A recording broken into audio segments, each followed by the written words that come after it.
अब आगे बढ़ते हैं और बात करते हैं मध्य प्रदेश के अंदर जिस तरह से और छत्तीसगढ़ के अंदर जिस तरह से कोरोना के नए मामले भले ही पहले से कम आ रही हों, लेकिन मौतों के आंकड़े सावधान कर देने वाले हैं। अगर बात मध्य प्रदेश की करें तो पिछले 2 दिनों में 14,000 से ज्यादा नए मामले सामने आए, जबकि पॉजिटिविटी रेट 9% से भी ज्यादा है। ऐसे में छत्तीसगढ़ के अंदर पॉजिटिविटी रेट भले ही कम हुआ हो, लेकिन मौतों के आंकड़े में कोई कमी नहीं है। पिछले 24 घंटे के अंदर 12 लोगों की कोरोना से मौत हुई है। आंकड़े भले ही कम या ज्यादा हो रही हों, लेकिन कोरोना अभी गया नहीं है। वो कब अपना पांव पसार लेगा, इसका एक उदाहरण हम दूसरी लहर में देख चुके हैं। आज हम एक्सपर्ट्स के साथ ये चर्चा भी करेंगे कि कोरोना का पीक चला गया या अभी आएगा, या ये जो चल रहा है यही इसका पीक है। ऐसे ही कई और सवालों के जवाब हम जानेंगे, लेकिन मेहमानों के पास जाने से पहले आइए चलते हैं इंदौर, जहां से इंडिया न्यूज के संवाददाता कोरोना को लेकर ज्यादा जानकारी हम तक पहुंचाने के लिए रिपोर्ट्स हम तक पहुंचा रहे हैं। वो रिपोर्ट्स हम आपको दिखाएंगे।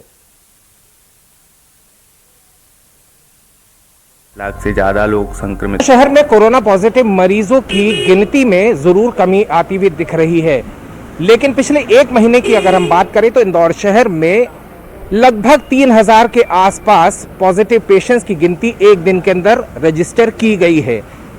वो कहा जाता था कि उस समय में कोरोना का पीक था। हालांकि एक्सपर्ट्स अलग अलग राय रखते हैं इस मामले में कि इंदौर शहर में कोरोना की पीक है या नहीं है। कुछ डॉक्टर्स का कहना है, कुछ एक्सपर्ट्स का कहना है कि पीक आके गया। कुछ लोगों का कहना है कि अब भी सतर्क रहने की जरूरत है। अभी फिलहाल जो आंकड़े सामने आ रहे हैं वो तकरीबन 800-900 के आसपास के आंकड़े इंदौर शहर के अंदर रजिस्टर हो रहे हैं। लेकिन इंदौर शहर में एक चीज और चिंताजनक है, वो ये है कि लगातार शहर के अंदर कोरोना से मरने वालों का आंकड़ा सामने आता ही जा रहा है। पिछले 24 घंटों में भी 3 लोगों ने अपनी जिंदगी कोरोना के चलते गंवाई थी। तो परसों करीब 6 पॉजिटिव कोरोना पेशेंट्स की मृत्यु इंदौर शहर के अंदर रजिस्टर की गई है। कोरोना का लहर या इस तीसरी लहर में ये पीक कब था, कब है या कब होगा, ये एक्सपर्ट्स अपनी अपनी राय देते हुए नजर आते हैं। लेकिन इंपॉर्टेंट आज भी यही है कि लोगों को सतर्क अब भी रहना है, सावधान अब भी रहना है, क्योंकि कोरोना अभी गया नहीं है। वीरेंद्र के साथ मैं तियाब शेख, इंडिया न्यूज। तो कोरोना को लेकर तमाम सवाल हैं। सभी के मन में यह सवाल है कि क्या कोरोना की तीसरी लहर जो देश के ऊपर आई, छत्तीसगढ़ के ऊपर आई, मध्य प्रदेश के ऊपर आई, वो गई या फिर अभी उसका खतरा बरकरार है? क्योंकि मामले तो लगातार सामने आ रहे हैं, कभी का कम कभी का ज्यादा। एक्सपर्ट्स ज्यादा बेहतर तरीके से समझा सकते हैं आपको और मुझको कि स्थिति अभी जो दिख रही है क्या वही है या इसके पीछे की हकीकत कुछ और भी हो सकती है। Doctor Vivek Joshi, critical care expert, हमारे साथ जुड़ रहे हैं पैनल में, और डॉक्टर बालाकृष्णन, जो कि कोविड पर शुरुआत से नजर बनाए हुए हैं और बेहतर तरीके से समझते हैं, वो भी हमारे साथ पैनल में जुड़ रहे हैं। आप दोनों का बहुत बहुत स्वागत है इंडिया न्यूज पर। मैं सबसे पहले आपके पास आ रहा हूं डॉक्टर बालाकृष्णन। कोविड की जो स्थिति दिख रही है, हम मान रहे हैं कि मामले अब कम हो रहे हैं, पॉजिटिविटी रेट कम हो रही है, लेकिन देश के अंदर भी हमने बीते 3 से 4 दिनों में देखा कि मोर्टेलिटी रेट भी बढ़ा था, नंबर्स भी बड़े थे। उधर प्रदेश के अंदर भी यही स्थिति है क्या हम मान लें कि कोरोना से हम उबर गए अब? जी, जैसे कि आपने पहले सवाल में पूछा था कि क्या हमारे केसेस जो बढ़ रहे हैं कभी कम होते हैं, कभी ज्यादा होते हैं। तो अभी ऐसा है कि जिन मरीजों की कोमॉर्बिड कंडीशन है, जैसे कि डायबिटीज, हाइपरटेंशन, ओबेसिटी, मोटापा, और जिनको पुरानी बीमारियां हैं, जिनकी इम्यूनिटी कम है, कैंसर है, ऐसे लोगों को अभी भी खतरा रहेगा। उन लोगों को विशेष ध्यान रखने की जरूरत है। अभी प्रदेश में और भारत में भी कई लोगों का कोरोना से जो ओमिक्रॉन का संक्रमण होके निकल चुका है, पर जैसे दूसरे वेरिएंट अभी भी एग्जिस्ट करते हैं, अभी भी वर्तमान स्थिति में है, जैसे डेल्टा का है, पर प्रकोप कम है। प्रकोप वाकई बहुत कम है, परंतु मृत्यु दर उन लोगों में ज्यादा है जिनकी कोमॉर्बिड कंडीशन, जैसे मैंने पहले बताया, और जिनका उम्र लगभग 60 के ऊपर है। उन लोगों को अभी भी सतर्क रहने की जरूरत है, इंस्पाइट ऑफ बूस्टर डोज। तो बूस्टर डोज भी एक प्रकार का सुरक्षा कवर करता है, पर उतना ज्यादा नहीं कर पाएगा। हमेशा की तरह सतर्क रहेंगे तब ज्यादा अच्छा रहेगा। डॉक्टर विवेक जोशी हमारे साथ हैं। डॉक्टर जोशी, इस बार लोग कम डरे, इस बार लोगों में पैनिक सिचुएशन कम थी, क्योंकि उनको पता था कि ओमिक्रॉन इतना ज्यादा खतरनाक नहीं है, या फिर हॉस्पिटलाइजेशन का जो रेट था वो बहुत कम था। क्या आप मानते हैं कि यही वजह थी कि ओमिक्रॉन एक भले ही तेजी से फैलने वाला संक्रमण, एक वेरिएंट जरूर था, लेकिन लोगों को कम हार्म पहुंचा रहा था, यही वजह थी कि बहुत जल्दी इससे हम लोग रिकवर होते नजर आ रहे हैं? मेरा ये मानना है कि बहुत बड़ा रोल होता है कि पब्लिक में क्या हम मैसेज पहुंचा रहे हैं। कुछ हमारे जो पुराने अनुभव थे जिसमें कि जो पैनिक सिचुएशन आने वाली थी, आ रही थी, तो उसमें पब्लिक भी बड़ी भयावह होती थी। अभी की स्थिति में यह है कि हमारे पास में सबसे पहले साउथ अफ्रीका का उदाहरण आया। उस उदाहरण के बेसिस हुआ कि हमको ये समझ में आया कि ओमिक्रॉन फैला तो बहुत बहुत ज्यादा फैला, और उसके बाद में पर मृत्यु दर बहुत कम थी और जो हॉस्पिटलाइज्ड पेशेंट थे वो कम थे। तो एक प्रकार से वहां से जाने के बाद में यूके में फैला, और यूके में फैलने के बाद में इंडिया में आया। तो एक तो ये बड़ी चीज थी कि बहुत सारा मीडिया ने भी इस तरह का जो न्यूज दिखाए हैं कि भाई इसमें संक्रमण दर ज्यादा है पर मौत कम है, तो एक फील सेंस ऑफ जो सिक्योरिटी जैसा माइंड में था। पर जैसा कि अपन ने पहले भी डिस्कस किया हुआ है कि इसमें आर फैक्टर है 2.2 होता है, जो डेल्टा में 1.5 के आसपास था। तो उसका मतलब ये है संक्रमण की दर तो बहुत ज्यादा तेज रहेगी पर मृत्यु दर कम रहेगी। अब इसमें मैं जो जोड़ वो जो सबसे इम्पोर्टेंट है कि कहीं पर भी एक ऐसी रेखा नहीं बची हुई है कि आज की डेट से डेल्टा खत्म और ओमिक्रॉन चालू हो, ऐसा नहीं है। समझना होगा कि डेल्टा का जो वेरिएंट है वो अभी भी बीच बीच में मिलता रहता है। और एक और चीज बहुत इंपॉर्टेंट है कि यदि किसी को ओमिक्रॉन हो गया है, तो उसका कोविड का इन्फेक्शन हो गया है, तो इसका मतलब है कि उनकी इम्यूनिटी कम है। इस इम्यूनिटी कम में ऐसा नहीं है कि डेल्टा वाला आपके पास में आएगा और आपके पास से निकल जाएगा। वो डेल्टा वायरस भी इसका सुपर एडेड इन्फेक्शन तो दे सकता है, क्योंकि आपके आसपास चलने वाले 5 लोगों में किसको डेल्टा है किसको ओमिक्रॉन है ये कहना बहुत संभव नहीं है। तो हमको तो सतर्क रखें तरीके से जैसे कि हम सेकंड वेव में रहे। डॉक्टर बालाकृष्णन, ये ओमिक्रॉन देखिए, एक आम आदमी की नजर में, मेरी नजर में, एक आम आदमी सिर्फ कोविड को कोविड नजर से देखता है। ओमिक्रॉन, डेल्टा, ये तमाम वेरिएंट्स आप एक्सपर्ट्स बेहतर तरीके से समझते हैं और आप लोग पहचानते हैं। मुझे ये बताइए कि क्या किसी को ओमिक्रॉन हुआ या किसी को डेल्टा हुआ, एक वेरिएंट से इन्फेक्ट हुआ, तो क्या दूसरे वेरिएंट का खतरा भी उसको रहता है? क्योंकि हम ज्यादातर ये अमूमन मानते हैं, आप शायद बेहतर तरीके से बताएंगे कि मान लीजिए मुझे कोविड हुआ तो कुछ महीने के लिए इम्यूनिटी मेरे अंदर ऐसी बनती है कि कोविड से मैं बचा हुआ रहता हूं, जहां तक हम कॉमनली बात करते हैं। तो क्या ये आपको ओमिक्रॉन हुआ तो ओमिक्रॉन से तो आप बच सकते हैं, लेकिन डेल्टा आपको इन्फेक्ट कर सकता है, एक जो आम धारणा है, क्या होता है इस तरीके से अगर किसी को कोविड हुआ है तो? देखिए, जैसे अभी डॉक्टर वीर जोशी सर ने बताया कि अगर किसी व्यक्ति को ओमिक्रॉन का इन्फेक्शन हुआ है तो उसको कुछ महीनों बाद या कुछ हफ्तों बाद भी कोविड के डेल्टा वेरिएशन का इन्फेक्शन हो सकता है। इसके साथ हमें यह भी ध्यान रखना है कि जितने भी प्रकार के हम कोविड एप्रोप्रिएट बिहेवियर, जिसमें कि मास्क, सैनिटाइजेशन, हैंड हाइजीन, इनका ख्याल रखते हैं, उसके साथ साथ सभी व्यक्तियों को इसका ख्याल रखना चाहिए, क्योंकि कब डेल्टा भी खत्म हो गया ऐसा नहीं है, डेल्टा अभी भी है और भविष्य में भी रहेगा, तो हमें सतर्क तो रहना ही पड़ेगा। बिल्कुल, लेकिन अगर मैं देखूं डॉक्टर जोशी, आप क्रिटिकल केयर को लेकर हम बात करेंगे यहां पर, क्योंकि आप उसके एक्सपर्ट भी हैं।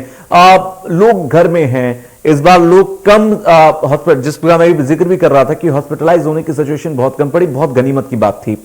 लेकिन फिर भी अभी किस तरीके के ख्यालात लोगों को और रखने चाहिए अपने बारे में, क्योंकि आपने इम्यूनिटी का भी जिक्र किया था कि अगर किसी को कोविड हुआ इसका मतलब है कि उसकी इम्यूनिटी डाउन थी, तो अब आप अगर इन्फेक्टेड नहीं है या कोविड रिकवर हो भी रहा है तो इन चीजों का तो आपको एटलीस्ट ध्यान रखना चाहिए। वो कौन सी चीजें हो सकती हैं? देखिए, जो सबसे इजी चीज जो अपन की जा सकती है वो ये कि जो लोग हैं जो कि 70 हैं, जिनको जो एक्टिव रूटीन लाइफ में रिटायर्ड हैं या उनको शॉप पे जाने की जरूरत नहीं पड़ती, परिवार में कोई और देखने वाला है, मतलब कुल मिलाकर जिनको बाहर निकलने की जरूरत नहीं है, ऐसे मेरे बहुत सारे रिलेटिव्स भी हैं जिन्होंने एक अच्छा उदाहरण दिया है कि पिछले 1-2 महीने में वो जिस तरह से एक सेल्फ लॉकडाउन का पालन कर रहे हैं और सेफ बचे हुए हैं। तो मैं चाहता हूं कि अभी हमको कुछ समय के लिए, जबकि वापस से लहर चल रही है, तो ये वापस से एहतियात के तौर पर जो सेल्फ लॉकडाउन वाला स्टेटस फॉलो करना चाहिए, जिससे कि हम ये 70+ उम्र में और बहुत करके कोमोर्बिडिटीज आती हैं, एटलीस्ट आप 60+ में हो तो बहुत सारे लोगों को संभावना रहती है डायबिटीज, ब्लड प्रेशर, किडनी, सब चीजों की। तो हम एक बहुत बड़ा जंग हैं जिससे कि उस पॉपुलेशन को अफेक्ट ना हो।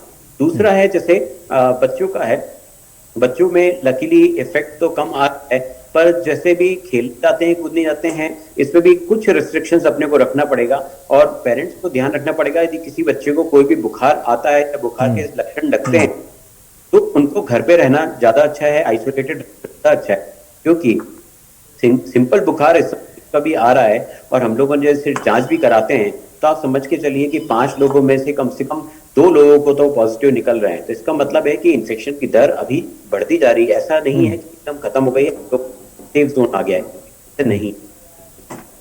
अच्छा डॉक्टर बालाकृष्ण, मैं देखूं जैसे बच्चों को खतरा वैसे मामून माना गया कि डेल्टा और पिछले वेरिएंट्स में कि बच्चों को खतरा कम था, लेकिन ओमिक्रॉन आया, इसने बताया कि बच्चों को भी उतना ही इन्फेक्शन का खतरा रहेगा जितना बड़ों को होगा।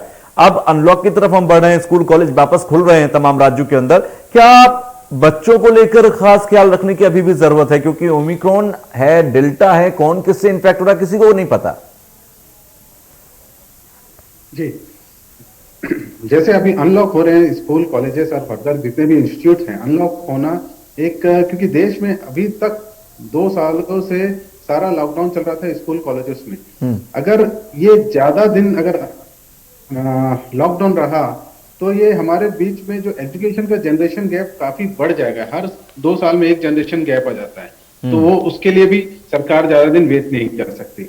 और ओमिक्रॉन एंड डेल्टा ये हमारे लाइफ में रहेगा ही, कब खत्म होगा, कब इसके लिए इम्यून रिस्पॉन्स खत्म होगा ये कह नहीं सकते। ये एक नॉर्मल फ्लू, कॉमन फ्लू जैसा ये साबित होना ही है। तो सभी बच्चों को एहतियात रखनी होगी, कोविड अप्रोप्रिएट बिहेवियर रखना होगा।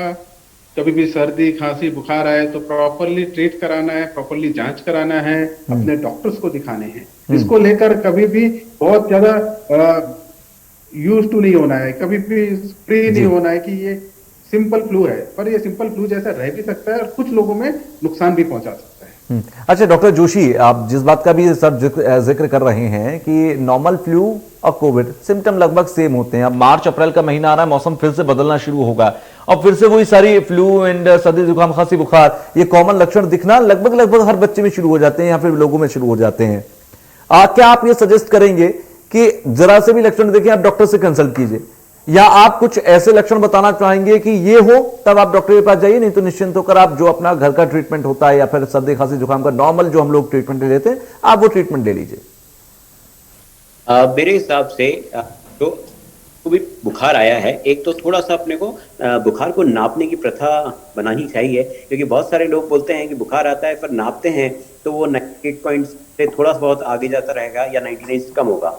तो कई बार ऐसी स्थिति आती है कि आपको फीवर नहीं है पर वो फील है, तो उसकी वजह से भी पेरेंट्स सब पैनिक होते हैं, रात में फोन करते हैं कि भाई बच्चे को ऐसा हो रहा है। तो मैं इसमें यही कहना चाहूंगा, तो एक तो रिकॉर्ड हमको कुछ 24 घंटे का से 48 घंटे का रिकॉर्ड रहेगा।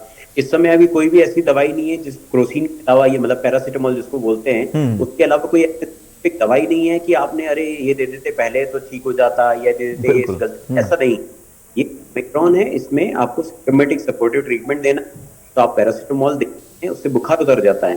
तो ऐसी सिचुएशन में कि 24 आवर्स से 48 आवर्स के बीच में आपको देखना चाहिए। और स्थिति में कोई भी ऐसा परिवर्तन कि बिल्कुल सांस लेने में दिक्कत हो रही है या बिल्कुल नाक बंद हो गई है और सर्दी खांसी इतनी है कि रात में सोने है, जिसमें डॉक्टर के पास जाके आपको इमीडिएट एक्शन लेना पड़ता है। पर अदरवाइज नॉर्मल फ्लू में जैसा होता था कि अगर बुखार आ रहा है और उसका इलाज जो है पैरासिटामोल से करें और कोल्ड स्पंजिंग से करें, एक ये एहतियात है। इसके अलावा 48 आवर्स से ज्यादा है तो हमको एक रैपिड एंटीजन किट जो टेस्ट होती है वो डॉक्टर की सलाह देके करना चाहिए, जो बहुत ही कम कीमत में ऑलमोस्ट गवर्नमेंट के रेट 300 रुपए है उसमें हो जाता है। वो इसलिए उससे पैनिक हो हमको इसलिए करना है कि अगर घर में किसी एक को हुआ है तो कम से कम वो उसको आइसोलेट किया जाए, जिससे कि घर में जो बड़े बूढ़े हैं और दूसरे जो लोग हैं जिनको कोमोर्बिडिटीज हैं उनको बचाया जा सके। अच्छा डॉक्टर बालाकृष्ण, मैं समझना चाहूंगा क्योंकि अभी बीच में ये कहा जा रहा था जब ओमिक्रॉन की दस्तक हुई कि ये नेचुरल वैक्सीन की तरह काम करेगा। नेचुरल वैक्सीन की तरह काम करेगा का मतलब क्या है? क्या अब जिसको कोरोना हो गया, ओमिक्रॉन हो गया या ज्यादातर लोगों को हो गया, मैं ये मानूं कि ओमिक्रॉन होने के बाद अब ये धीरे धीरे लाइट होना शुरू हो गया है? क्योंकि एक रिपोर्ट में पढ़ा था उसमें यह भी कहा गया था कि धीरे धीरे corona just like a flu हो जाएगा, यानी कि जैसे इन्फ्लुएंजा है, फ्लू है, ये जैसे रह गए हमेशा इंसानी शरीर में वैसे ये भी रह जाएगा, ये खत्म नहीं होगा। जी, बिल्कुल ठीक कह रहे हैं। जैसे अभी कोविड भी वैसे नॉर्मल फ्लू जैसा होना ही है, उसको वैसे डिक्लेयर करना ही पड़ेगा। सेकेंडली, हमारे भारत देश में नॉर्मल फ्लू से भी मृत्यु की दर काफी है, इसलिए जैसे फ्लू का वैक्सीनेशन भी कई बच्चों को भी लगता है और कोमॉर्बिड पेशेंट्स को लगता है, 60+ ईयर्स को भी लगता है ईयरली वैक्सीनेशन। वैसे ही कोविड के वैक्सीनेशन भी भविष्य में आएंगे, ईयरली लगेंगे, बिकॉज इंडिया में पॉपुलेशन इतना है तो ईयरली वैक्सीनेशन की भी प्रथा आएगी इसकी।